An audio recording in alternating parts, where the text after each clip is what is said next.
This is Duke University.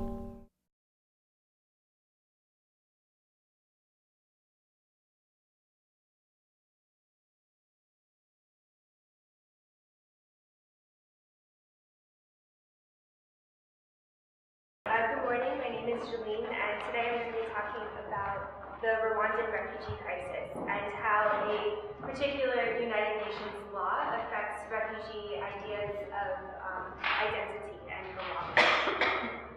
Nearly 2 decades ago, Rwanda experienced one of the worst human-driven tragedies of recorded history. The 1994 genocide left a country in ruins. 1 million people murdered, roads and infrastructure destroyed, a devastated economy.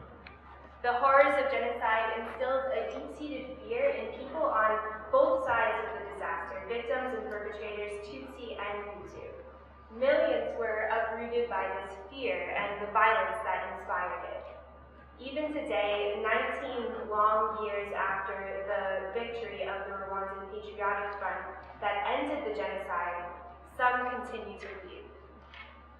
There are over 100,000 Rwandans currently living abroad as refugees, mostly in the nearby countries of East and Central Africa.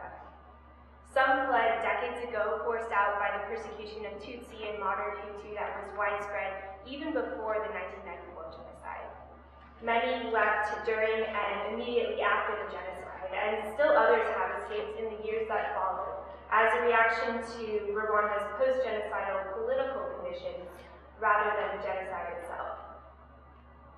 Refugee status is meant to be transitory, a temporary solution to a temporary problem. Life as a refugee can be incredibly taxing, and efforts to sustain a large, poor, and often traumatized foreign population can put a great deal of strain on the socio-political and economic conditions in asylum countries. To ensure that a refugee crisis does not last longer than necessary, the international community has developed measures detailing when, why, and how refugee status can cease. In October of 2009, the United Nations Refugee Agency, the UNHCR, issued a recommendation that its cessation clauses be invoked with respect to Rwandan refugees. These are legal provisions that allow the United Nations and refugee asylum countries to say that the reasons for a particular refugee crisis have ended. Here, the UNHCR, acting on the suggestion of the Rwandan government, has decided that the conditions within Rwanda that once merited the flight of its people have ceased to exist, and that it is now safe for them to return. They have decided that Rwandans' fear of return is no longer legitimate or justifiable.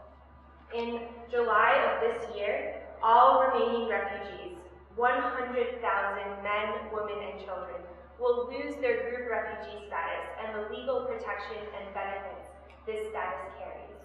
Many of them will be forced to repatriate.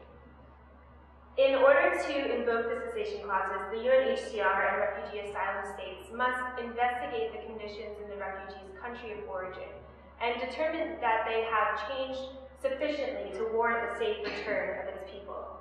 Rwandan President Kagame and his government are eager to prove that his country's efforts to reconcile and recover are working. His reliance on foreign aid and investment and his party's reliance on international beliefs in Rwanda's stability and recovery are negatively impacted by the fact that the country is still producing refugees. Cessation reflects his efforts to change this. After the complete devastation and ruin of genocide, the government was tasked with rebuilding the entire country, infrastructure, political systems, a wounded and traumatized population, from the ground up. It has been difficult and slow work, but many important and meaningful steps have been taken over the past 2 decades. Under Kagame's leadership, first as Vice President, Minister of Defense, and de facto ruler, and later as titular president and autocrat, Rwanda has rebuilt and expanded its infrastructure. This is Kigali, Rwanda's capital today. Tall, glass-clad office buildings form its skyline. Rwandans are especially proud of their roads, many of which which are smoothly paved with painted curbs. Hospitals also have been built and rebuilt. Currently, over 90% of Rwanda's population is insured through a community-based health insurance initiative called Mutuelle de Santé. Rwanda has also strived for educational reform, and its efforts have been met with notable successes. Rwandan children now have access to 9 years of free basic education, with plans to progressively expand the system to include the completion of secondary school, a full 12 years. The government is incredibly proud of these and other indicators of social progress. Some former refugees agree with this idea that Rwanda has changed fundamentally and that it is now safe for refugees to return and resettle. Here you see the words of Patrick, a returnee who spoke nothing but high praise for President Kagame and the progress and development that Rwanda has seen under his rule. Other returnees also boasted that Kagame has saved or liberated Rwanda, that the country has made progress and that it is now developed. I heard something very different from the refugees I spoke with in Nachi Valley, the refugee settlement in southern Uganda where I conducted much of my research. Elise, a former businesswoman who fled Rwanda after being tortured and raped by President Kagame's regime, insisted that the discourses of progress and recovery so prevalent in Rwanda are nothing but lies. If the UNHCR cessation laws force her to return, she fears that the government will torture and kill her. Many refugees cited the Rwandan government's denial of past wrongdoings, the authoritarian nature of the current regime, and the unwarranted accusation and persecution of Rwandan citizens as reasons why they cannot return. Despite extensive evidence to the contrary, the Rwandan government has emphatically and systematically denied responsibility for any crimes that occurred either during or after the genocide. Tens of thousands of Rwandan civilians, by some estimates as many as 100,000, were killed by the president's military forces during the 1994 genocide. After the genocide, the killings continued. From October 1997 to January 1998, an estimated 10,000 unarmed civilians were killed in Rwanda by government forces. Men, women, children, and the elderly were caught in this violence. The government has also conducted violent raids on the refugee camps in the eastern DRC.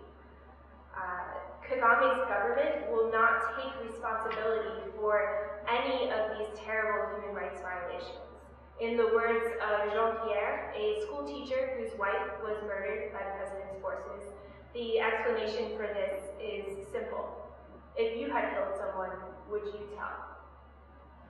In spite of these doubts and objections, the United Nations and Rwanda are moving forward with cessation. This process, coupled with the psychological consequences of refugee status, has forced Rwandans to rethink their ideas of home identity and belonging. Identity is malleable, constantly created, and subject to manipulation. Because refugees have been denied connection to one of the strongest determinants of identity and belonging, the country of citizenship, they are forced to continually renegotiate these ideas of home. For Rwandan refugees in particular, the threat of cessation of their refugee status has blurred the line between exile and acceptance. Rwandans who fled their country for very real reasons, discrimination, massacre, genocide, fear, persecution, are now being told that Rwanda should once again be their home and that they must return.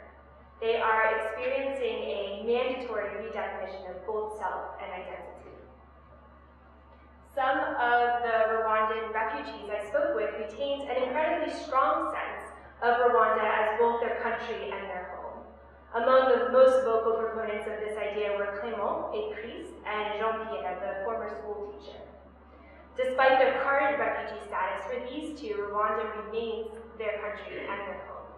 Jean-Pierre insists, Rwanda, c'est mon pays, Rwanda is my country, and always marks references to his country of birth with the possessive pronoun mon. Clément has a similar sense of Rwandanness, insisting that all refugees, Like Jean-Pierre, Clément uses possessive pronouns, referring to Rwanda and Rwandans as mon pays, mes peuples, my country, my people. Rwanda is not just a country, its people not just a people, they are his. And he speaks of them in a way that shows that he is a part of them and that he belongs there. By using these qualifiers, Jean-Pierre and Clément are claiming the Rwandan nationality as part of their personal identity. Many of the men and women with whom I spoke did not share this belief of Jean-Pierre and Clément, that going back should or could be a goal, or that Rwanda, however unattainable, is somewhere that they can belong. For those refugees who refuse even the thought of a future return to Rwanda, entertaining the idea of the country as home seems near impossible. Many insist in no uncertain terms that it is inconceivable that they ever go back voluntarily. Therese, an IT specialist, told me that for her, death is preferable to return. Her insistence on this surprised me, reflecting a hopelessness I couldn't sense as she talked passionately about other things. Mention of forced return to Rwanda brought out a kind of defeat and bitterness coupled with desperation. If they make me go back, I will die first. I will hang myself before I go back to Rwanda. She is willing and prepared to take her own life over going back to the country that she fled in fear and anger. Rwanda is not her home, and she has no hope that it ever will be again. So, without Rwanda as home, perhaps the refugee settlement can be.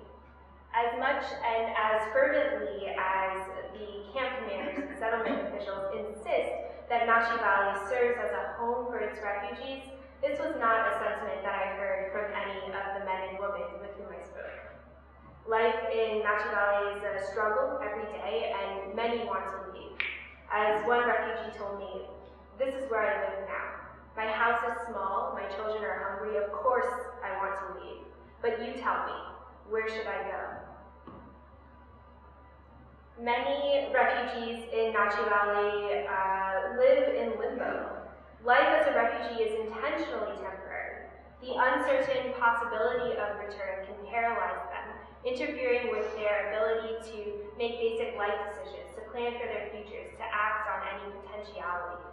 They live suspended before the unknown.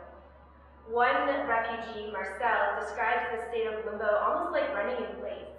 Life is hard. We are not working to make things better or to leave. We are only working to survive.